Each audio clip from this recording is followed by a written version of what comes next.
तो दोस्तों आज से हम एक न्यू सीरीज स्टार्ट करने जा रहे हैं जिसकी कहानी बहुत ज्यादा कमाल की होने वाली है। इस सीरीज में आपको हर वो चीज देखने मिलेगी जो आप एक सीरीज से देखना चाहते हैं। कहानी है शीमू नाम के एक बच्चे की जिससे बचपन में ही उसका सब कुछ छिन जाता है। उसके पेरेंट्स नहीं थे, उनको मार दिया गया था और अकेला बच जाता है शीमू। मारा तो उसे भी गया था लेकिन किस्मत ने उसको वहाँ पर बचा लिया था। और अब जब शीमू यहाँ पर बच चुका है तो वो बचपन में ही कसम खा लेता है कि जिसने भी उसके परिवार के साथ ऐसा किया है वो उसका खात्मा करके रख देगा। लेकिन जितना आसान शीमू ने सोच कर रखा था इतना आसान ये करना था नहीं, क्योंकि वो जानता ही नहीं कि किसने उसके पेरेंट्स के साथ ये किया। शीमू का ये सफर इतने ज्यादा ट्विस्ट और टर्न से भरा होता है जिसका हिसाब भी नहीं लगाया जा सकता। उसको ये तक के पता चलता है कि जिस फैमिली को अब तक कि वो अपना मानता हुआ आ रहा था वो तो उसकी असल फैमिली थी ही नहीं।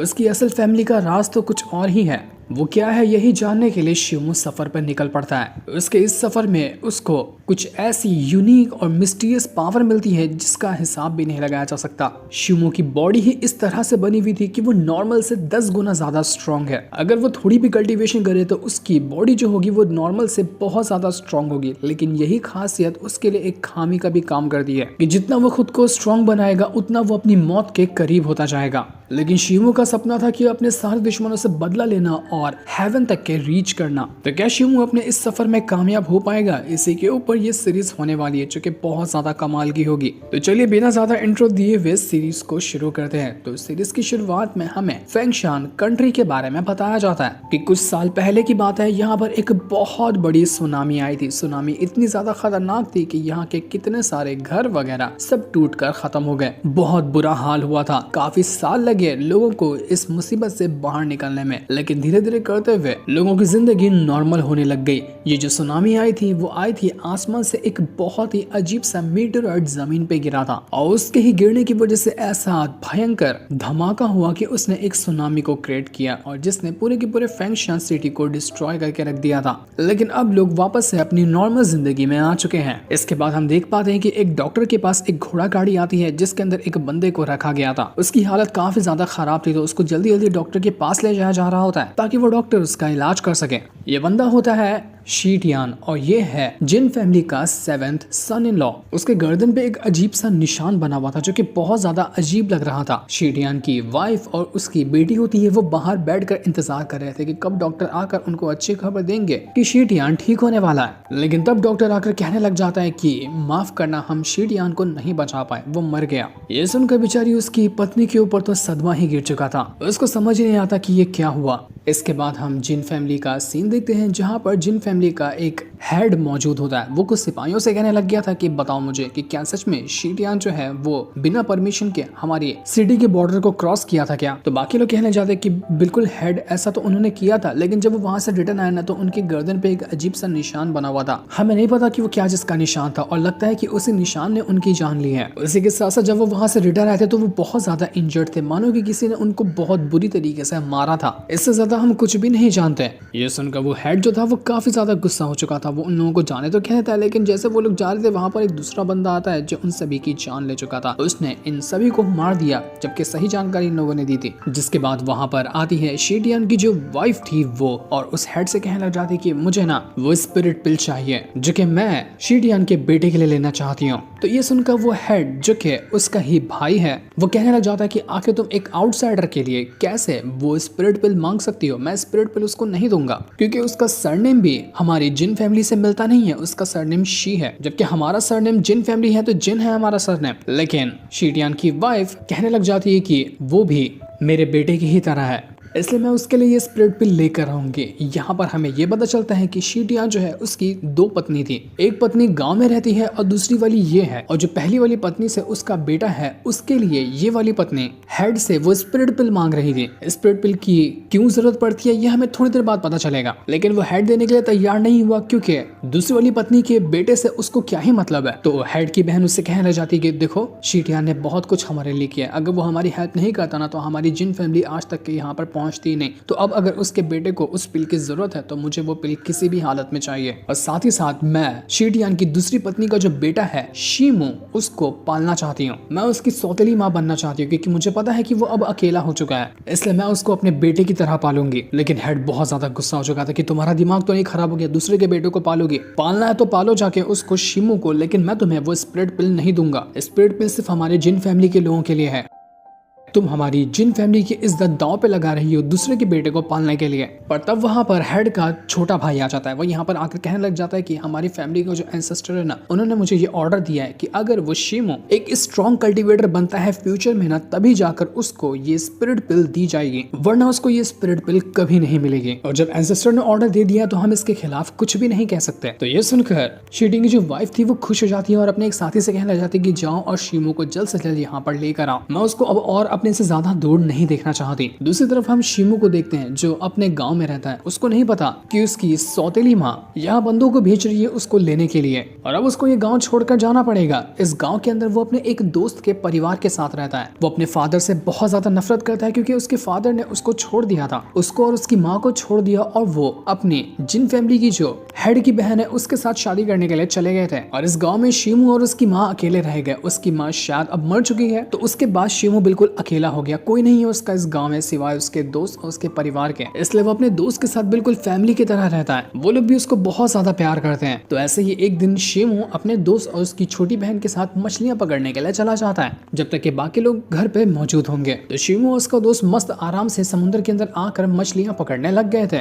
दोनों का चैलेंज लगा था कि कौन यहाँ पर ज्यादा मछलियां पकड़ता है। तो जिसमें से शीमू जो होता है वो ज्यादा मछलियां पकड़ने लग गया था। जाहिर सी बात थी, वो यहाँ पर बहुत ज्यादा फुर्तीला था, तो उसको मछलियां पकड़ना ही था। ऐसे जब शीमू यहाँ पर आगे बढ़ा था तो उसको आवाज आती है, कोई उसको समुद्र के नीचे से ही बुला रहा था कि आओ और मेरी हेल्प करो। शीमू ये सुनकर हैरान रह जाता है कि समुद्र के अंदर से कौन उसको आवाज लगा सकता है जिसको मदद चाहिए। वो ये देखकर थोड़ा सा हैरान रह जाता है कि एक तरह से अजीब सा ऑरा बाहर निकल रहा था। शीमू थोड़ा सा डर चुका था कि कहीं ऐसा तो नहीं कि यहाँ पर कोई मॉन्स्टर हो जो उसको बहला फुसला कर अपने पास बुला रहा है और उसके बाद वो उसकी जान ले लेगा। इसलिए शीमू वहां पर ना जाने का फैसला करता है कि मैं नहीं जाऊंगा। लेकिन जैसे वो वहां से जा रहा था कि वहां पर वो जो आवाज आ रही थी वहां पर से अजीब सा ऑरा बाहर निकलता है और उसने शीमू को पूरी तरह से घेर लिया था। वो एक सीप होता है जिसके अंदर से ये ऑरा बाहर निकल रहा था, वैसा ही सीप जिसके अंदर मोती होती है। शीमू अपने आप को बचाने की कोशिश करता है, लेकिन तब तक कि वो बहुत ज्यादा ऑरा उसके अंदर जा चुका था और उस सीप के अंदर से कोई छोटा सा क्रिएचर होता है वो आवाज लगा रहा था कि आओ और मुझे बचाओ। तो यहाँ पर उस ऑरा के कंट्रोल में जाते हुए शीमू उस सीप के पास पहुंच जाता है और उसको तोड़ने लग गया था ताकि अंदर जो मौजूद है वो उसको बाहर निकाल सके। शीमू पूरी कोशिश करता है, वो अभी तक अपने होश में लग ही नहीं रहा था, लेकिन फिर भी उसने कोशिश करके फाइनली उसको बाहर निकाल लिया था जो सीप के अंदर मौजूद था। जिस वजह से तो एकदम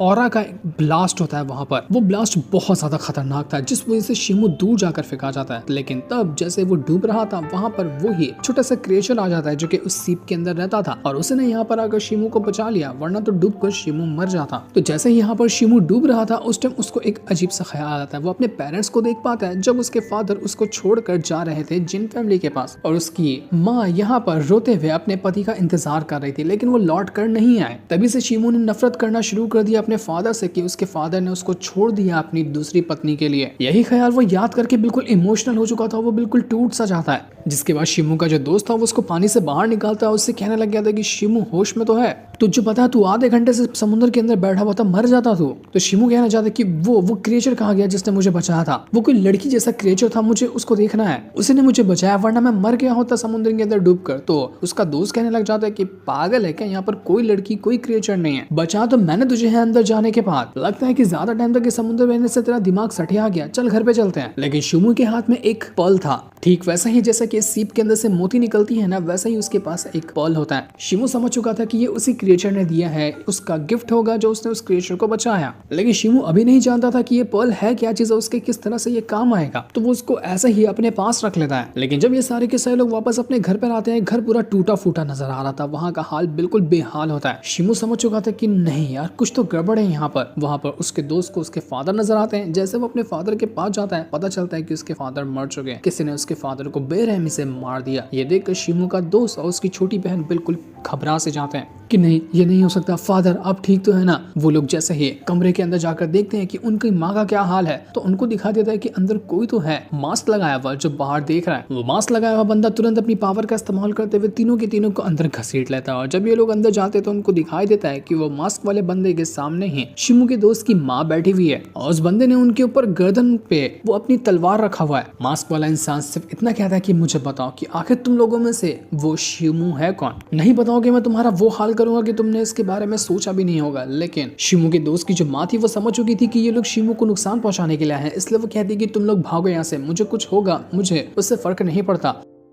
तो ये सुनकर वो मास्क वाला बंदा गुस्सा हो चुका था और सामने ही वो यहाँ पर शिमू की दोस्त की माँ को मार देता है। उसने उसका गला काट कर रख दिया। बेचारे दोस्त के माता पिता दोनों मारे जा चुके थे। ये चीज यहाँ पर वो दोस्त बर्दाश्त ही नहीं कर पाता। वो था तो 4-5 साल का बच्चा ही। वो भाला उठाता है और भाला लेकर जाने लग गया था मारने के लिए उस मास्क वाले इंसान को, ताकि वो उसको मार सके। लेकिन वो मास्क वाला इंसान तुरंत अपनी स्वॉर्ड की मदद से अपनी स्वॉर्ड को उस दोस्त के आर पार कर देता है, जिस वजह से उस दोस्त की भी हालत खराब हो चुकी थी। वो भी मरने वाला था। मास्क वाला इंसान कहने लग जाता है कि बताओ मुझे कि आखिर शिमू है कौन, वरना मैं किसी को नहीं छोड़ूंगा। इसके बाद तो उसने उस दोस्त की छोटी बहन को भी पकड़ लिया था। शिमू उसको बचाने की कोशिश करता है लेकिन कोई फायदा नहीं होता। तब यहाँ पर शिमू कहने लग जाता है कि देखो मैं ही शिमू हूँ, तुम्हें मुझसे क्या चाहिए, अगर तुम्हें मुझे ले जाना है ना तो मुझे ले जाओ, लेकिन कम से कम इस बच्ची को छोड़ दो, इसने कुछ नहीं किया तुम्हारा, तुम्हें जो करना है मेरे साथ तुम वो कर सकते हो। तो ये सुनकर वो मास्क वाला बंदा कहता है कि अच्छी बात है, अगर तू मुझे अगर अपने आप को पहले सरेंडर कर दिया होता ना तभी मैं इन लोगों को मार देता। वो तुरंत यहाँ पर उसकी दोस्त की छोटी बहन को भी जान से मार देता है। पूरा का पूरा परिवार वहां पर खत्म हो चुका था। जो सदमा शिमू बर्दाश्त ही नहीं कर पाता। एक तो उसके फादर चले गए थे, उसको पता नहीं कि उसके फादर के साथ क्या हुआ, उसकी माँ मर चुकी है, लेकिन अब जिस परिवार ने उसको संभाला था वो भी उसके सामने मर गए। जिसके भी साथ वो रहा वो अब तक के सिर्फ मरता ही जा रहा है। ये सदमा शिमू के ऊपर हावी होने लग गया था कि नहीं मैं तुम्हें नहीं छोड़ूंगा, तुम जो भी हो मैं तुम्हें जान से मार दूंगा। वो तुरंत उसके ऊपर अटैक करने की कोशिश करता है लेकिन कोई फायदा नहीं होता। उस मास्क वाले बंदे ने उसके ऊपर भी अटैक कर दिया था क्योंकि वो यहाँ पर शिमू को भी मारने के लिए आया हुआ था।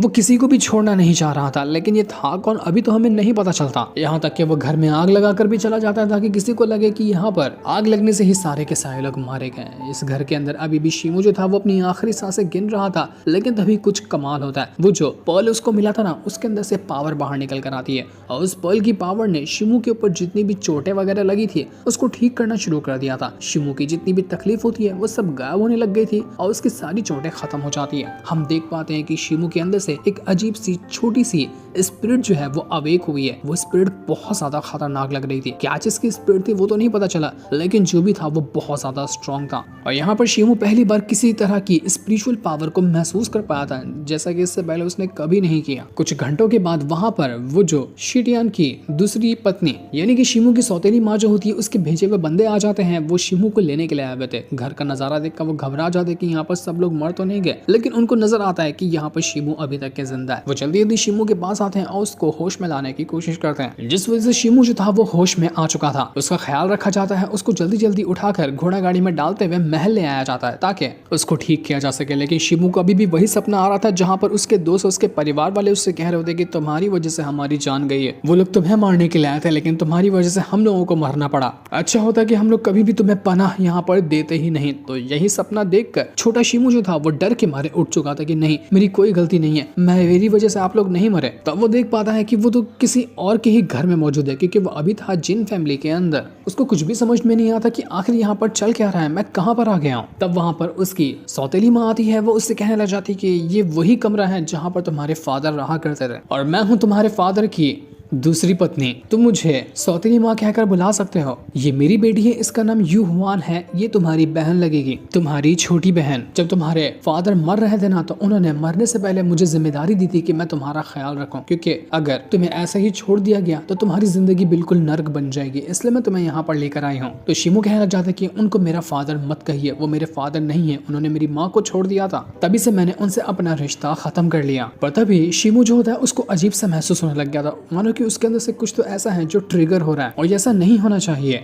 वो जो सौतेली माँ थी वो यहाँ पर शिमू से कहने लग जाती कि देखो अभी तुम्हारे पास ना सिर्फ दो रास्ता है। पहला रास्ता ये है कि तुम्हारा जो भी पास्ट था अब तक के उसको तुम भुला दो, सब कुछ को भुला कर बिल्कुल एक जैसे राजा लोग रहते हैं ना वैसे तुम यहाँ पर हमारी जिन फैमिली के अंदर रह सकते हो। और दूसरा रास्ता ये है कि जो रास्ता तुम्हारे फादर ने चुना था वो करो, एक कल्टीवेटर बनने का, क्योंकि तुम्हारे फादर भी एक बहुत ही ज्यादा स्ट्रॉन्ग कल्टीवेटर थे। शिमू को पता ही नहीं था कि असल में कल्टीवेशन होता क्या है, कल्टीवेटर किसको कहते हैं। तो उसकी सौतेली माँ उसको बताने लग जाती है कि देखो कल्टीवेटर वो होता है जो कि स्पिरिचुअल पावर को कल्टीवेट करता है। इसमें अलग अलग तरह के लेवल आते हैं। पहला बॉडी टेम्परिंग आता है, उसके बाद मार्शल रैम आता है, उसके बाद डिवाइन रैम आता है, फिर सुप्रीम रैम आता है और इस तरह से अलग अलग लेवल बनते जाते हैं। और आगे के जितने भी लेवल होते हैं वो सारे हेवन से कनेक्टेड होते हैं। जब वो कोई हेवन तक के पहुंच जाता है ना तो वो बहुत ज्यादा स्ट्रॉन्ग कल्टीवेटर होता है। तो अगर जिन लोगों ने भी तुम्हारे दोस्त की फैमिली के साथ ऐसा किया है या तुम्हारे साथ कुछ भी गलत किया है उन लोगों से अगर तुम्हें बदला लेना है ना तो तुम्हें वो कल्टीवेटर बनने का रास्ता चुनना चाहिए। क्योंकि तुम्हारे फादर के अंदर ना एक खास बात थी कि वो नॉर्मल इंसान से ना 10 गुना ज्यादा स्ट्रॉन्ग थे। उनका शरीर ऐसा था कि कोई स्वॉर्ड तक के उनके ऊपर जल्दी असर ना करे। ये खासियत थी उनकी ब्लड लाइन के अंदर। और अब यहाँ पर तुम उनके ही बेटे हो तो वही खासियत तुम्हारे अंदर भी गई है। पर देखो हर चीज की एक कीमत होती है। जो खासियत तुम्हें मिली है ना यही सबसे बड़ी प्रॉब्लम की भी वजह है। तुम्हारे फादर ऐसे नहीं मरे थे, उनके अंदर एक पॉइजन था। ये पॉइजन उनकी ब्लड लाइन ही क्रिएट करती है जब जबरदस्ती उसके ऊपर ज्यादा प्रेशर डाला जाए, मतलब कि कोई कल्टीवेटर अपने आप को ज्यादा स्ट्रॉन्ग बनाने की कोशिश करे तब। तो अगर तुमने खुद को स्ट्रॉन्ग बनाने की कोशिश की तो तुम्हारी ब्लड लाइन तुझ पर बैकफायर करेगी और तुम उसके बाद एक ऐसे पॉइजन का शिकार हो जाओगे जो तुम्हारी जान लेगा। यही वो पॉइजन था जिसने तुम्हारे फादर की भी जान ली है। लेकिन हाँ अगर इस पॉइजन का असर कम करना है, इसको ठीक करना है तो एक स्पिरिट पिल आती है जो कि लगती है। तुम्हारे फादर को वो स्पिरिट पिल मिलने वाली थी लेकिन इससे पहले ही उनकी जान चली गई। लेकिन अब तुम्हारे पास मौका है, अगर तुम्हें खुद को स्ट्रॉन्ग बनाना है और पॉइजन का असर जो तुम्हारे अंदर है उसको खत्म करना है तो तुम्हें स्पिरिट पिल हासिल करनी होगी। लेकिन ये करने के लिए तुम्हें साबित करना होगा कि तुम एक बहुत ज्यादा स्ट्रॉन्ग कल्टीवेटर हो। तो बताओ क्या कल्टीवेशन का रास्ता चुनना चाहते हो? ये सुनकर शिमू कहने लग जाता है कि बिल्कुल, मैं हर उस इंसान को मार डालूंगा जिसने मेरी जिंदगी का ये हाल करके रखा हुआ है। मैं किसी को भी नहीं छोड़ने वाला। शिमू को ये भी समझ आ चुका था कि उसके फादर ने उसको क्यों छोड़ा। उसकी माँ को छोड़ने का उसके फादर का यही मतलब था कि वो जिन फैमिली के अंदर आना चाहते थे ताकि यहाँ पर शादी करने के बाद वो उस स्पिरिट पिल को हासिल कर सके जिसकी मदद से उनकी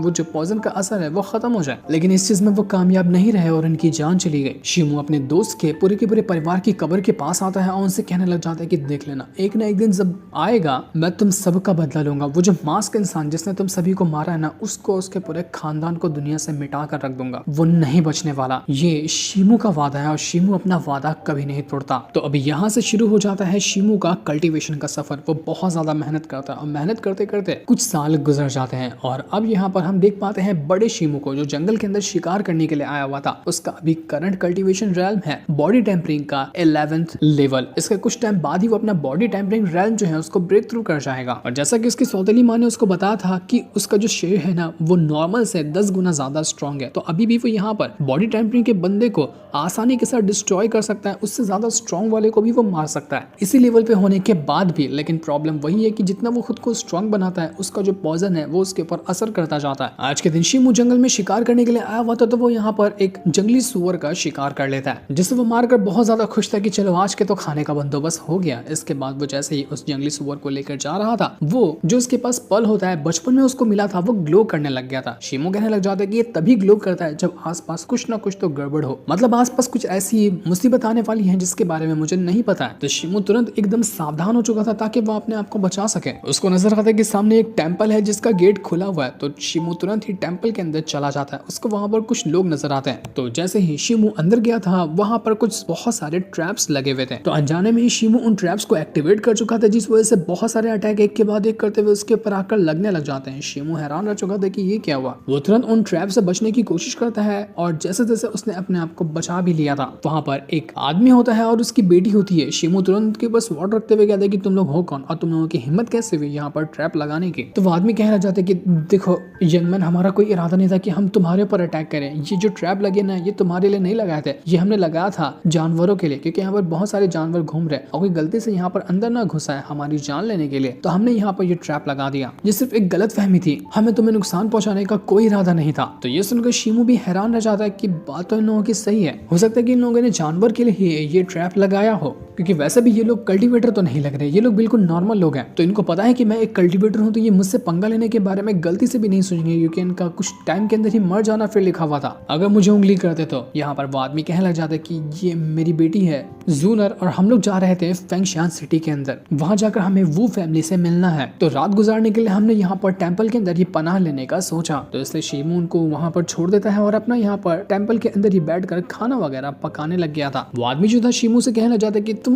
मुझे बहुत ही अलग लगते हो, मतलब तुम्हारा कपड़ा भी बिल्कुल शाही खानदान जैसा है और तुम स्ट्रॉन्ग भी बहुत ज्यादा हो। तो तुम नॉर्मल इंसान नहीं होगे क्या, तुम किसी रॉयल फैमिली से आते हो, तुम कल्टीवेटर भी ज्यादा स्ट्रॉन्ग लगते हो। तो स्ट्रॉन्ग कल्टीवेटर होने के बावजूद तुम यहाँ पर क्या भटक रहे थे, ये तो बिल्कुल बंजर जगह है। तो शीमू कहने लग जाता है कि मैं अक्सर यहाँ पर आया करता हूँ शिकार वगैरह करने के लिए, और आज भी शिकार के लिए ही यहाँ पर आया था। वो आदमी और जूनर जो थे उनको बहुत ज्यादा भूख लगी थी और शीमू तो अपना मस्त वहाँ पर खाना पकाकर खा रहा था। जब वो देखता है कि इन दोनों को ज्यादा भूख लगी हुई है तो वो उनको अपने पास बुलाता है और उनको भी वो खाना दे देता है कि आओ और साथ में बैठ कर खाते हैं। वो आदमी यहाँ पर अच्छे से बताने लग जाता है कि मेरा नाम जेंग है, ये मेरी बेटी जूनर है, और हम लोग पास के ही गाँव से आते हैं जो निकले थे सफर पर उसी फेंगशान सिटी के लिए। वैसे तुम्हारा नाम क्या है, तुम कहाँ से आते हो? तो शीमू भी उनको अपने बारे में सब कुछ बताने लग गया था, लेकिन वो एकदम ज्यादा डिटेल नहीं बताता, वही बस कहता है कि मैं फेंगशान सिटी में ही रहता हूँ। लेकिन वो जिन फैमिली से आता है वहां पर का वो एक हिसाब से यंग मास्टर है, ये सारी चीजें वो नहीं बताता। तो जेंग जो था वो यहाँ पर शीमू से कहना चाहता है कि तुम्हें पता है उस फेंगशान सिटी के अंदर ना वो फैमिली रहती है, उनके एक यंग मास्टर के साथ मेरी बेटी जूनर का है ना उसका एंगेजमेंट लग चुका है। तो इसी चीज की तैयारी के लिए और बात को थोड़ा और आगे पक्का करने के लिए हम लोग वो फैमिली से ही मिलने जा रहे थे। लेकिन जब ये लोग यहाँ पर बात कर रहे थे हम देख पाते हैं कि बाहर से कोई तो अजीब सा बीस्ट है जो उनकी तरफ ही बढ़ रहा है। वो बीस्ट भी था या इंसान कह सकते हैं, उसको कोई डीमन लग रहा था वो, और पूरे गुस्से के साथ वो यही टेंपल की तरफ बढ़ रहा होता है, क्योंकि उसने स्मेल कर लिया था कि यहाँ पर कुछ इंसान मौजूद है और वो बीस्ट इंसानों को ही खाता है। उसकी आवाज सुनकर सारे के सारे लोग घबरा चुके थे, लेकिन वो कुछ तो समझ पाते कि इससे पहले ही वो बीस्ट जो था वो अंदर आकर पहुंच चुका था, जो कि बहुत ज्यादा बड़ा और काफी भयंकर नजर आ रहा था। वो आधे साथ ही सभी के ऊपर अटैक करना शुरू कर देता है। तो ये देखकर शीमू जो था वो अपनी स्वॉर्ड को बाहर निकालता है और उस बीस्ट के साथ फाइट करने लग गया था। वो बाकियों से कहता है कि आप लोग उधर जाकर छुप जाओ जब तक कि मैं इसको हैंडल करता हूँ। लेकिन शीमू के अटैक करने के बावजूद भी उसके अटैक का कुछ खास असर होता नहीं उस बीस्ट के ऊपर। तो शीमू हैरान रह चुका था कि आखिर इसके ऊपर मेरे अटैक का असर क्यों नहीं हो रहा है। वो एक के बाद एक करते हुए कई सारे अटैक करता है शीमू के ऊपर, लेकिन फिर भी कोई फायदा नहीं होता,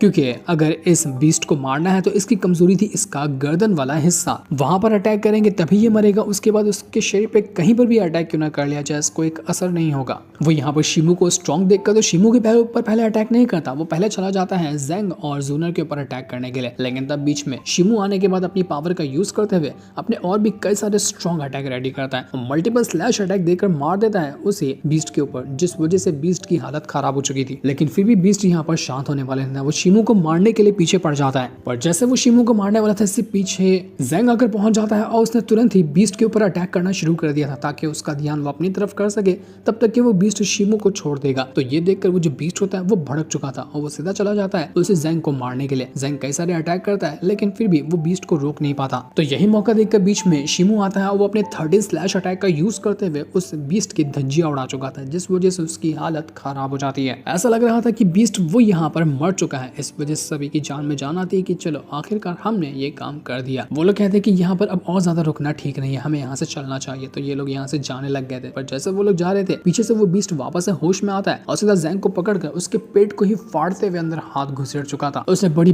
बुरी तरीके से जेंग की हालत खराब कर दी थी। ये देखकर जूनर बिल्कुल घबरा जाती कि नहीं फादर, आपको कुछ नहीं हो सकता, आप नहीं मर सकते। शीमू के गुस्से का ठिकाना नहीं था, वो तुरंत अपनी स्वॉर्ड को एक्टिवेट करता है और थंडर अटैक का यूज करते हुए सीधा का सीधा उस बीस्ट का गला ही उड़ा देता है। अब जाकर फाइनली वो बीस्ट मरा था, लेकिन तब तक की बहुत बड़ी गलती हो चुकी थी, क्योंकि उसने जेंग के ऊपर ऐसा अटैक किया कि जेंग अपनी आखिरी सांसें गिन रहा था, वो मरने वाला होता है। बीस्ट के पास से शीमू को एक टोकन भी मिलता है, उसको समझ में नहीं आता कि किस चीज का टोकन है, लेकिन वो उसको अपने पास रख चुका था। जेंग समझ चुका था कि वो यहाँ पर अब और बचने वाला नहीं है, वो अपनी आखिरी सांसें गिन रहा है। तो वो अपनी बेटी से कहता है कि मेरी बच्ची फिक्र मत करना, तुम्हें कुछ नहीं होगा। वो शीमू से कहना चाहता है कि शीमू, मेरी जो बेटी है ना इसको कुछ होने मत देना, मैंने इसका रिश्ता तो लगा दिया है वो फैमिली के अंदर, लेकिन मुझे लगता है कि अगर मैं मर जाऊं और मेरी बेटी अकेले वो फैमिली में रहेगी ना तो वो लोग इसको टॉर्चर कर सकते हैं, इसलिए मैं चाहता हूं कि तुम मेरी बेटी का ख्याल रखना, उसको कुछ तकलीफ होने मत देना। शीमू कहता है कि वो फैमिली के लोग अच्छे हैं, वो लोग इस तरह की हरकत नहीं करेंगे। मैंने देखा है उन लोगों को, वो बुरे नहीं है, लेकिन तब भी वो ज़ैंग कहना चाहता है कि नहीं, किसी के ऊपर मैं भरोसा नहीं कर सकता। वो अपने पास से अपनी फैमिली का एक खास ट्रेजर निकालता है। वो कहता है कि ये मेरी फैमिली का सबसे कीमती ट्रेजर है,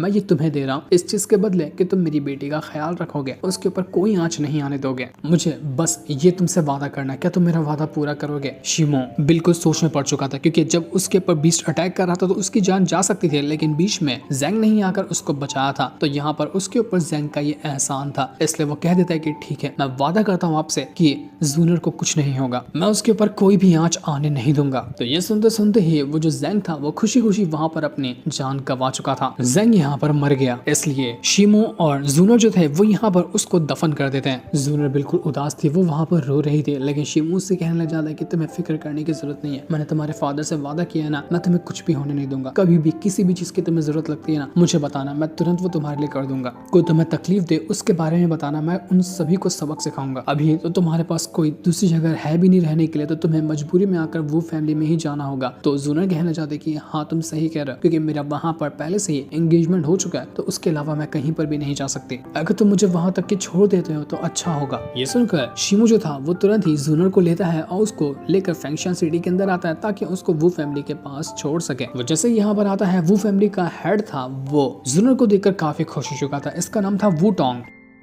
वो कहने लग जाते कि जूनर कितनी बड़ी हो गई हो, कितने सालों बाद मैंने तुम्हें देखा है, वैसे तुम्हारे फादर कहाँ गए? तो जूनर सारी बात बताती है कि वो यहाँ तक आए तो थे, लेकिन कुछ हादसे की वजह से रास्ते में ही उनकी जान चली गई। तो ये सुनकर वूटोंग कहने लग जाता है कि किस्मत बिना कैसा खेल खेलती है, कब कोई हमारे साथ होता है, कब कहाँ चला जाता है पता भी नहीं चलता। वैसे तुम कौन हो? वो शिमो से सवाल कर रहा था। वो कहता है कि तुम तो किसी रॉयल फैमिली से लगते हो, क्या तुम इसी फेंगशान सिटी के अंदर ही रहते हो क्या? तो शिमो उसको बता देता है कि हाँ मैं जिन फैमिली से आता हूँ। तो वूटोंग कहता है कि अच्छा जिन फैमिली से आते हो, ये तो बहुत अच्छी बात है, जिन फैमिली के लोग बहुत अच्छे होते हैं, और तुमने यहाँ पर जूनर को बचाया है तो इसका एहसान मैं तुम्हारा किसी न किसी दिन जरूर चुकाऊंगा। आज कोई तैयारी करके नहीं रखी कि मैं तुम्हें किस तरह से सम्मानित करूं, लेकिन एक ना एक दिन तुम्हारे लिए मैं जरूर कुछ ना कुछ खास करूंगा। तो शिमो कहता है कि इसकी कोई जरूरत नहीं है, आप बस जूनर का अच्छे से ख्याल रख लेना, यही बहुत बड़ी बात हो जाएगी, मुझे इससे ज्यादा कुछ भी नहीं चाहिए। तो अब मैं चलता हूँ। वो जूनर से भी कहता है कि जूनर मैं जा रहा हूँ, मेरी बात का ख्याल रखना, कि कभी भी कुछ ऐसा लगे तो तुरंत आकर मुझे बता देना। तो इतना कहने के बाद शिमो तो वहां से जा चुका था, लेकिन उसके जाने के बाद हम देख पाते कि वूटोंग जो है उसका मुंह उतरा हुआ, वो बड़ा गुस्से में है जूनर को यहाँ देखकर। मतलब साफ था कि कुछ ना कुछ अंदर से प्लान बना रहा है। उसको बिल्कुल भी खुशी नहीं हुई जूनर को देखकर। जैसा जूनर के फादर ज़ैंग ने कहा था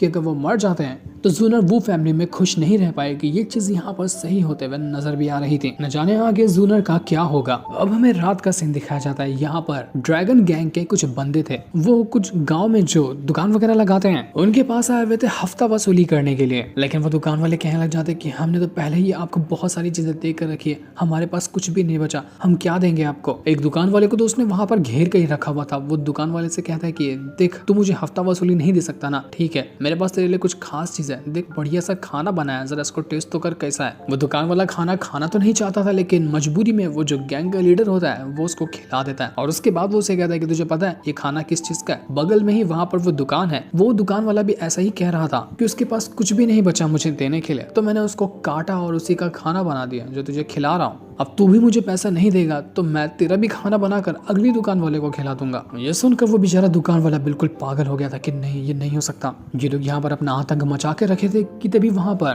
फेंगक्वान नाम का एक बंदा आ जाता है। ये था फॉक्स गैंग से। अभी जो बंदे को हम लोगों ने देखा वो थे ड्रैगन गैंग से, और सामने जो आया था वो फॉक्स गैंग से था। ये दो गैंग वाले इस पूरी की पूरी सिटी में गुंडागर्दी करने का काम करते हैं, लोगों को परेशान करना इनकी आदत है। तो जब यहाँ बनाकर हफ्ता वसूली ये ड्रैगन गैंग के बंदे कर रहे थे, तो वो जो फेंगक्वान था वो ड्रैगन गैंग के लीडर से कहने लग जाता है कि तुझे पता है ना ये इलाका मेरा है और यहाँ पर जो हफ्ता वसूली होती है वो मैं करता हूँ, तेरी हिम्मत कैसे हुई यहाँ पर आने की। फेंगक्वान सीधा उस ड्रैगन गैंग के लीडर के साथ फाइट करने लग गया था। इन दोनों के बीच में एक कमाल का बैटल शुरू हो जाता है। वो दोनों अपनी पावर का यूज करते हुए एक दूसरे के ऊपर अटैक कर रहे थे, जहाँ पर फेंगक्वान जो होता है वो ज्यादा स्ट्रॉन्ग नजर आ रहा था। वो बहुत मारता है उस ड्रैगन गैंग के लीडर को, लेकिन तब वो जो ड्रैगन गैंग का लीडर था वो अपनी पावर को यूज करता है और उसके बाद वो एक के बाद एक करते हुए अटैक की बारिश कर चुका था फेंगक्वान के ऊपर, जिस वजह से लग रहा था कि फेंगक्वान यहाँ पर हार जाएगा, लेकिन जैसा वो उसको मारने वाला था कि तभी वहाँ पर एक दूसरा बंदा आ जाता है जो कि मास्क लगा कर आया हुआ था और ये यहाँ पर आया था एकदम खतरनाक एंट्री मारते हुए। ये होता है फेंगक्वान का साथी और आया हुआ था उसी फेंगक्वान को बचाने के लिए। ये वो वाला मास्क मैन नहीं था जिसने शिमो के परिवार वालों को मारा था, ये दूसरा कोई होता है और आते साथ ही वो ड्रैगन गैंग का जो बंदा था उनके साथ फाइट करने लग जाता है। वो इतना ज्यादा स्ट्रॉन्ग लग रहा था जिसकी पावर का हिसाब भी नहीं लगाया जा सकता।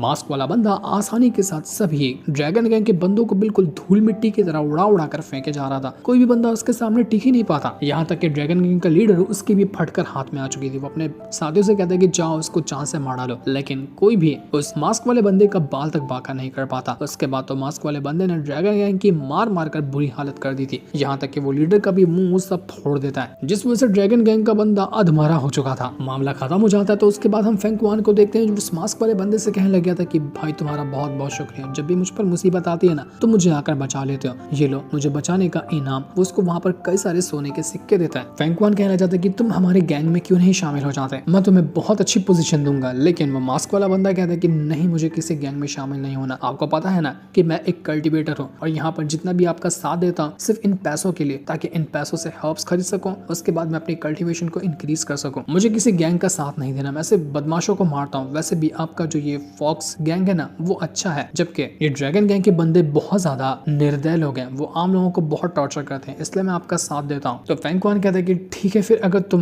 मेरा साथ नहीं देना चाहते हो गैंग में शामिल होकर तो तुम्हें कुछ भी चाहिए होगा मुझे बता देना, मैं तुम्हारी हर चीज में हेल्प करने को तैयार हूँ। तो मास्क वाला बंदा उसको एक फोटो दिखाते हुए कहता है कि क्या तुम्हें इस बंदे के बारे में पता चला, मैंने तुमसे कहा था ना कि इस बंदे की मुझे जानकारी चाहिए। और ये जो होता है बंदा वो वही मास्क वाला था जिसने शिमू के दोस्त के परिवार को जान से मारा था।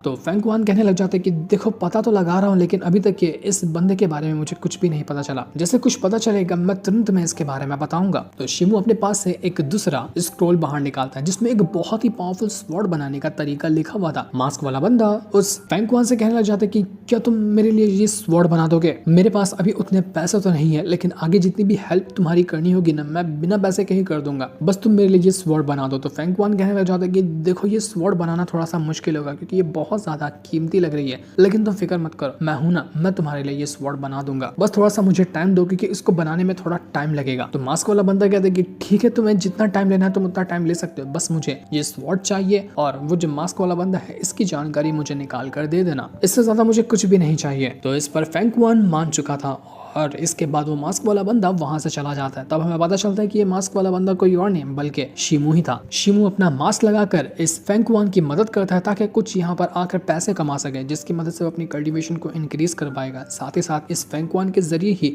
वो उस मास्क वाले अपराधी का पता लगाना चाहता है ताकि वो उसको मार सके। इसीलिए शिमू मास्क बदल कर उस फेंगक्वान की मदद करता है ताकि कोई पहचान न ले उसको कि वही शिमू है। इसके बाद हमें अगले दिन का सीन दिखाया जाता है जहाँ पर शिमू जो होता है वो अपने मार्शल आर्ट स्कूल के अंदर होता है। ये एक अकेडमी है जहाँ पर डिसेबल वगैरह को ना मार्शल आर्ट की ट्रेनिंग दी जाती है और यहीं पर से जितना भी शिमू ने कुछ सीखा है वो यहाँ से ही सीखा है। यहाँ पर आज शिमू को उसका जो 13 स्लैश अटैक है उसको अच्छे से सभी को परफॉर्म करके दिखाना था कि उसका 13 स्लैश अटैक अब पहले से ज्यादा कमाल का हुआ या वो नहीं हुआ। तो शिमू अपनी पावर का यूज करते हुए अपने 13 स्लैश अटैक को एक्टिवेट करता है और यहाँ पर उसके जितने भी स्लैश अटैक थे वो पहले से काफी ज्यादा स्ट्रॉन्ग हो चुके थे, जिसकी मदद से शिमू अब एक अच्छे कल्टीवेटर की भी एक बार के अंदर वाट लगा सकता है। तो जैसे यहाँ पर उसका ये परफॉर्मेंस देखते हैं बाकी लोग, वो सभी उसकी खूब तारीफ कर दे कि वाह शिमू तुमने कमाल कर दिया, हमें तुमसे यही उम्मीद थी, तुम तो बिल्कुल लाजवाब हो यार। तुम ना जब आप किसी के सामने अपनी स्वॉर्ड चलाओगे ना तो सामने वाले बंदे का क्या हाल होगा समझ ही नहीं सकते। यहाँ तक कि वान त्यानहाओ नाम का एक बंदा है जो कि हमारी सिटी का नंबर 1 कल्टीवेटर है, वो भी तुम्हारे सामने झुककर तुम्हें ग्रीट करेगा। अगर तुम ऐसे ही मेहनत करते जाओगे तो उम्मीद है कि वो दिन जल्दी आएगा जब तुम त्यानहाओ को भी आसानी के साथ हरा दोगे। लेकिन दूसरा एक बंदा कहने लग जाता है कि क्या तुम लोग बेवकूफ हो,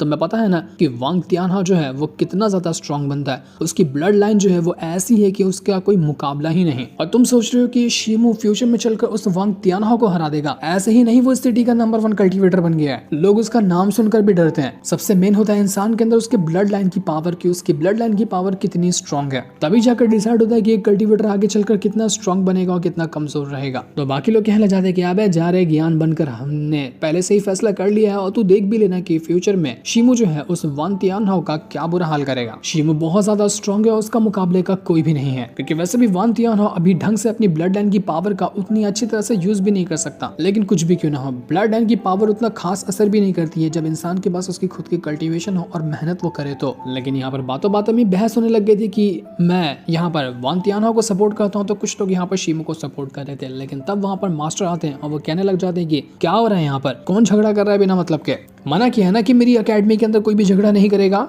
अगर तुम लोगों को साबित ही करना है कि तुम लोग स्ट्रांग हो तो आने वाला जो फैमिली कंपटीशन है, जो कि इस सिटी के अंदर जितनी भी फैमिली मौजूद है उन सभी के बीच होगा, उसमें फर्स्ट रैंक हासिल करके दिखाओ। अगर तुम लोग फर्स्ट रैंक हासिल कर सकते हो तभी माना जाएगा कि तुम लोग स्ट्रांग हो, और तुम्हारी सारी की सारी बातों को बाकियों को मानना पड़ेगा। प्रैक्टिस तो करोगे नहीं, बड़े आए खाली झगड़ा करने वाले। इसके बाद मास्टर जो था शिमू को अपने पास बुलाता है और शिमू से कहने लग जाता है कि शिमू जरा मुझे बताओगे कि तुम्हारा जो बॉडी टेम्परिंग लेवल है ना वो भी कौन से पे पहुंचा, क्या तुम अभी भी बॉडी टेम्परिंग के 11th लेवल पर ही हो या तुमने अपना वो रैंक ब्रेक थ्रू कर लिया। तो शिमू कहना चाहता है कि मास्टर मैं अभी तक के बॉडी टेम्परिंग के 11th लेवल पर ही हूँ, मैंने काफी टाइम से अपना ब्रेक थ्रू नहीं किया है। क्योंकि शिमू को पता था कि जब भी वो ट्राई करता है ब्रेक थ्रू करने का तो उसके अंदर जो पॉइजन है जो कि उसके फादर से उसको मिला है वो अपना असर दिखा देता है और शिमू बेहोश होने लग जाता है, उसकी हालत खराब होने लग जाती है। इसलिए उसको थोड़ा थोड़ा ब्रेक थ्रू करने से भी डर लगता है। मास्टर कहना चाहते कि शिमू बेटा अगर ऐसा रहेगा तो कैसे चलेगा, तुम ब्रेक थ्रू नहीं करोगे तो तुम्हारा नाम कैसे फेमस होगा।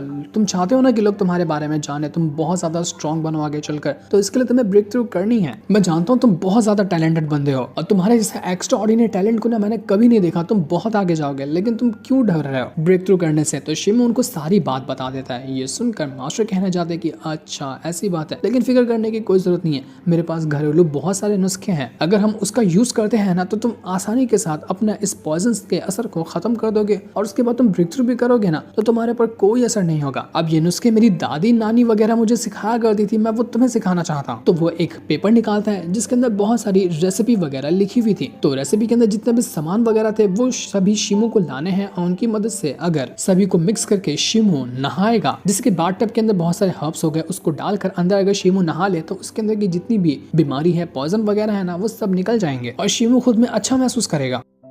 इस तरह से नहाना उसको दिन में 3 बार था और कुछ दिनों के लिए करना था। इसके बाद शिमू ठीक हो सकता है। तो शिमू ये देखकर मास्टर से कहना चाहता है कि मास्टर जरा इसकी रेसिपी देख रहे हो, ये कितने ज्यादा हर्ब्स लगेंगे इसको लाने के लिए, ये तो बहुत ज्यादा महंगा हो जाएगा, मेरे पास उतने पैसे भी नहीं है, उतने हर्ब्स भी नहीं है, मैं दिन में 3 बार ऐसे कैसे नहा पाऊंगा। तभी वो जो पॉइजन था वो वापस से उसके ऊपर असर दिखाना शुरू कर चुका था, उसकी हालत पूरी तरह से खराब होने लग जाती है। मास्टर भी घबरा जाते हैं कि शिमू तुम ठीक तो हो ना, तुम एक बार ट्राई करो इससे नहाने का, हो सकता है कि कुछ ना कुछ फायदा निकल कर आ जाए और तुम अपने आप को अच्छा महसूस करो। इसके बाद शिमू जो था वो अकेले में आकर बैठ जाता है। अब वो उन्हीं हर्ब्स को देख रहा था। वो कहने लग जाता है कि यार मैं तो इससे कंगाल हो जाऊंगा, कहाँ से लाऊंगा इतने पैसे, जितने सारे हर्ब्स लाऊं मैं, मेरे पास तो पैसे भी नहीं है। लेकिन तभी वहां पर युवान आ जाती है जो कि उसकी सौतेली माँ की छोटी बेटी है। वो अब थोड़ी बड़ी हो चुकी थी। वो आई थी शिमू से मिलने के लिए। वो उससे कहने लग जाती कि शिमू क्या तुम फिर से पैसे को लेकर परेशान हो, तुम मुझे क्यों नहीं बताते हो, एक तो तुम जल्दी महल के अंदर आते नहीं हो, ट्रेनिंग स्कूल में ही रहते हो, कहीं भी रातें गुजार लेते हो और कभी जरूरत पड़ती तो हमसे 1 रुपया तक नहीं मांगते हो। ऐसा कैसे चलेगा, तुम कैसे अपनी परेशानियों को हैंडल करोगे। वो अपने पास से पैसे की पोटली बाहर निकालती है और शिमू को देते हुए कहती कि इसके अंदर थोड़े से पैसे हैं, ये लो और इसकी मदद से जो भी हर्ब्स वगैरह चाहिए सबसे पहले उनको खरीदना। तुम्हें इतना बुरा क्यों लगता है हमसे कुछ मदद मांगने के लिए, क्या तुम हमें अपना नहीं समझते हो। लेकिन शिमू कहता है कि नहीं ऐसी बात नहीं है, तुम लोग बहुत अच्छे हो, मैं तुम्हें सच में अपनी छोटी बहन मानता हूँ, लेकिन मुझे अच्छा नहीं लगता कि तुम लोगों से मैं हेल्प लूँ, क्योंकि मैं अपने खर्चे उठा सकता हूँ। देखो तुमने जो ये मुझे पैसे दिए हैं ना, मैं इसको एक उधार की तरह ले रहा हूँ, मैं बाद में कभी ना कभी तुम्हें जरूर चुका दूंगा, क्योंकि मुझे एहसान लेना बिल्कुल भी पसंद नहीं है। तो युवान कहना चाहती कि नहीं ऐसा नहीं हो सकता, बचपन में आप जब मुझे आइसक्रीम ला के दिया करते थे, चॉकलेट ला के दिया करते थे, तो मैं आपसे ऐसा कहती थी क्या कि ये एहसान रहेगा, बाद में कभी चुकाऊंगी, तो आप मुझसे ऐसा कैसे कह सकते हैं। यह कहकर आपने मेरा दिल दुखा दिया, बचपन में आपने मेरा इतना ज्यादा ख्याल रखा, तो क्या आपके लिए मैं इतना सा नहीं कर सकती हूँ, आप मुझे अपनी बहन मानते ही नहीं हो। तो ये सुनकर शिमू कहना चाहता है कि बस बस तुम कितना ड्रामा करोगे, देखो मुझे तुम रुला कर ही रहोगी। तभी शिमू जो था उसके ऊपर वो पॉइजन का असर वापस से हिट करने लगता है और इस बार तो पहले से बहुत ज्यादा हुआ था, जो कि शिमू हैंडल ही नहीं कर पाता। उसके ऊपर बेहोशी छाने लग गई थी और वो वहां पर बिल्कुल बेहोश होकर जमीन पे गिर जाता है। ये देखकर युवान बिल्कुल घबरा जाती है कि शिमू तुम ठीक हो ना, तुम्हें क्या हुआ। शिमू बिल्कुल बेहोश हो चुका था और जब वो बेहोश हुआ था तो उसको कुछ अलग ही विजन वगैरह नजर आता है। वो देख पाता है कि एक अजीब सा वर्ल्ड है जहाँ पर माउंटेन वगैरह मौजूद है और वहां पर एक मंकी की स्पिरिट है। उस मंकी की स्पिरिट के अंदर से बहुत अजीब सा ऑरा बाहर निकल रहा है। वो इतना ज्यादा स्ट्रॉन्ग ऑरा है कि जैसा ऑरा शिमू ने इससे पहले कभी किसी का देखा ही ना हो। वो मंकी जो था उसकी उसकी पावर बहुत ज्यादा स्ट्रॉन्ग थी और वो आराम से पूरा माउंटेन वगैरह को क्रॉस करते हुए अपनी कल्टीवेशन को इंक्रीज करने की कोशिश कर रहा था। हरकत तो जो यहाँ पर मंकी कर रहा होता है, शिमू को लग रहा था कि मंकी के अंदर उसकी सोल मौजूद है और सारे काम वो खुद कर रहा है, उसका शरीर उसके कंट्रोल में नहीं है और ये मंकी ही उसके शरीर को चला रहा है। तो इस चीज को महसूस करके शिमू बिल्कुल हैरान रह चुका था कि असल में ये हो क्या रहा है। मैं तो इस मंकी को जानता भी ना, इससे मेरा कोई रिश्ता है, तो इसका मुझे दिखाई देने का असल में मतलब क्या हुआ। लेकिन जो भी हो, इसको मैं महसूस करके ना अपने अंदर से स्पिरिचुअल एनर्जी का ऐसा ऑरा मैं महसूस कर पा रहा हूँ जिसका कोई हिसाब भी नहीं लगाया जा सकता। ऐसा मैं स्ट्रॉन्ग महसूस कर रहा हूँ जैसा कि मैंने इससे पहले कभी महसूस ना किया हो। मेरे मेरिडियन वगैरह स्ट्रॉन्ग हो रहे हैं, ऐसा लग रहा है कि मैं यहाँ पर अपना ब्रेक थ्रू कर जाऊंगा। जिसके बाद शिमू जो था उसको होश आ चुका था। जैसे उसको होश आया था युवान और वहां पर उसकी सौतेली माँ होती है जो कि उसको देखने के लिए आए हुए थे। वो कहने लग जाते कि शिमू अच्छी बात है कि तुम्हें कम से कम होश तो आया। उसकी सौतेली माँ उससे कहने लग जाती कि शिमू जो तुम्हें ये पॉइजन का असर अटैक कर रहा है ना तुम्हारे पर, क्या ये बहुत ज्यादा हो गया आजकल या कभी कभार होता है? तो शिमू कहता है कि नहीं, आजकल ये कुछ ज्यादा ही हो गया। और आज जो आया था ना वो इतना ज्यादा स्ट्रॉन्ग था कि इससे पहले कभी ऐसा नहीं आया। जब ये आता था मैं खुद को हैंडल कर लेता था, लेकिन आज के दिन मैं बेहोश ही हो गया। मुझे नहीं पता कि ये किस तरह से इतना ज्यादा असर दिखाना शुरू कर चुका है। तो उसकी माँ कहने लग जाती कि मैंने तुम्हें बताया था ना कि जितना तुम आगे स्ट्रॉन्ग करोगे खुद को, ये पॉइजन भी उतना ज्यादा स्ट्रॉन्ग होता जाएगा और तुम्हें मारने की कोशिश करेगा। यही काम वो कर भी रहा है। तो शिमू कहता है कि कोई फिक्र करने की जरूरत नहीं है, मेरे मास्टर ने मुझे बताया है कि मैं अगर वो मेडिसिन वाली बात ले लूं, उसमें नहा लूं, तो ये सब ठीक हो जाएगा, मुझे कुछ ज्यादा फिक्र करने की जरूरत नहीं है। तो उसकी सौतेली माँ कहने लग जाती कि ऐसा कुछ नहीं होगा, तुम उसकी मदद से अपने आप को पूरी तरह से ठीक नहीं कर पाओगे। ये पॉइजन ऐसा निकलने वाली चीज नहीं है। इसको अगर खत्म करना है तो सिर्फ लगेगा वो ही स्पिरिट पिल जो कि तुम्हारे फादर भी लेना चाहते थे। जब तक तुम्हें अगर वो स्पिरिट पिल नहीं मिलती ना, तब तक तुम अपने आप को ठीक नहीं कर पाओगे। ऐसे ही तड़पते रहोगे और तुम्हारी जान चली जाएगी जैसे कि तुम्हारे फादर मरे थे। तो तुम्हें किसी भी हालत में उस स्पिरिट पिल को हासिल करना होगा, तुम्हें उसको जीतना होगा। क्योंकि जिन फैमिली के जो एंसेस्टर्स हैं उन्होंने कहा है कि आने वाला जो फैमिली कंपटीशन है, अगर तुम उसमें जिन फैमिली को रिप्रेजेंट करते हो और यहाँ से पूरे कंपटीशन के अंदर फर्स्ट रैंकिंग हासिल करते हो ना, तो वो तुम्हें एज अ गिफ्ट वो स्पिरिट पिल देंगे। तो तुम्हें उस कंपटीशन में पार्टिसिपेट करना होगा, खुद को साबित करना होगा, खुद को स्ट्रॉन्ग बनाते हुए कंपटीशन को फर्स्ट रैंक से जीतना होगा। अगर तुम अपने आप को जिंदा देखना चाहते हो तो तभी जाकर तुम्हें वो स्पिरिट पिल मिलेगी, वरना उसके अलावा तुम्हारे पास कोई दूसरा ऑप्शन नहीं है। क्योंकि मैं चाहकर भी कुछ नहीं कर सकती, क्योंकि जब से मैंने तुम्हें अपनाया है तब से जिन फैमिली वालों ने भी मुझे बेदखल कर दिया, वो मुझे अपना कुछ समझते ही नहीं है अब, कि दूसरे को पाल कर मैं उनकी फैमिली का नाम खराब कर रही हूँ। इसलिए मैं अपनी तरफ से भी कोई कोशिश करके तुम्हें वो पिल नहीं दिलवा सकती, तुम्हें उसको जीतना ही होगा, उसके अलावा दूसरा कोई रास्ता नहीं है। तुम्हारे फादर ने बिल्कुल गुलामों की तरह जिंदगी गुजारी इस जिन फैमिली के अंदर। वो इतनी ज्यादा मेहनत करते थे सिर्फ उस पिल को हासिल करने के लिए, लेकिन फिर भी उनकी किस्मत में ये पिल को हासिल करना नहीं लिखा था। तो उन्होंने मरने से पहले मुझसे वादा किया कि ये बीमारी जो तुम्हारे अंदर गई है, मैं किसी भी हालत में तुम्हें बचाऊं और तुम्हें हेल्प करूं उस पिल को हासिल करने के लिए। जो पिल तुम्हारे फादर नहीं हासिल कर पाए वो तुम्हारे लिए छोड़ गए, ताकि तुम उसको हासिल करके अपनी जिंदगी को जी सको। इसलिए तुम्हें ये करना होगा। शिमू बिल्कुल कंफ्यूज हो चुका था कि वो आखिर अब क्या करे। दूसरी तरफ हम उस ड्रैगन गैंग के बंदों को देखते हैं। वो लोग यहाँ पर आपस में बातें कर रहे थे कि वो मास्क वाला बंदा ना बहुत ज्यादा स्ट्रॉन्ग है, उसका कोई मुकाबला ही नहीं है। जब भी वो आता है हमारी बैंड बजाकर चला जाता है। आज तो बड़ी मुश्किल से हमारी जान बची, वरना तो आज हम मर ही गए होते। लेकिन ड्रैगन गैंग में वहां पर एक दूसरा बंदा भी होता है जो कि बहुत ज्यादा स्ट्रॉन्ग लग रहा था। वो कहने लग जाता है कि आखिर वो मास्क वाला इंसान है कौन? तुम्हारी बातों से तो मेरा उसके अंदर इंटरेस्ट आ गया है, मैं अब उससे मिलना चाहता हूँ। मैं भी तो देखूं कि कौन आ गया मुझसे ज्यादा स्ट्रॉन्ग। लेकिन ये बंदा था कौन, ये तो अभी हमें नहीं दिखाया जाता। और आखिर क्यों मिलना चाहता है वो मास्क वाले इंसान यानी कि शिमू से, वो तो हमें आगे ही पता चलेगा। जिस सीन को दिखाते साथ ही ये वाला एपिसोड यहीं पर एंड हो जाता है। अगर आपको सीरीज अच्छी लग रही है तो आप बता देना, हम इस सीरीज को कंटिन्यू करेंगे। आप कमेंट में नेक्स्ट एपिसोड लिख सकते हैं। जिस सीन को दिखाते साथ ही ये वाला एपिसोड यहीं पर एंड हो जाता है। Thanks for watching.